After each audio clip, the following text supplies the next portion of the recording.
Alright guys, so we're back with the Dodge, and we're gonna go ahead and fire it up. And she lives. She is alive. Got a check engine light, but she's alive. Check engine light, I think, is an unrelated sensor or something. But here she is. We were able to save it. It is running, driving, and everything else. So I did forewarn the customer, I don't guarantee anything. We don't know the extent of the damages. It might be running fine now. Who knows what happens when you drive it down the road. So he's well aware. He's gonna take all the risks. All he wants is that it runs and drives. So he is happy with that.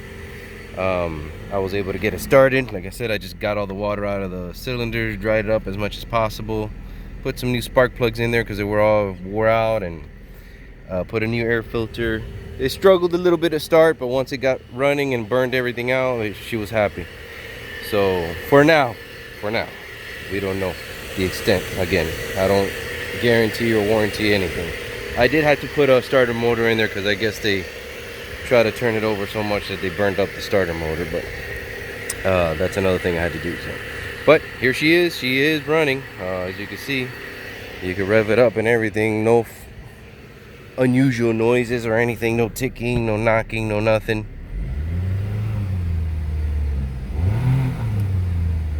She did smoke a lot in the back at the beginning. Obviously that was to be expected, but as you can see, no more. She's cleared out.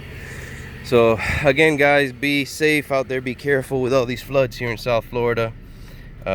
I went for a drive yesterday and it was crazy. I had to go out to help somebody get home because the water was so deep. Their little low vehicle couldn't make it through the flooded area, so we had to take her in our truck. So me and the wife. So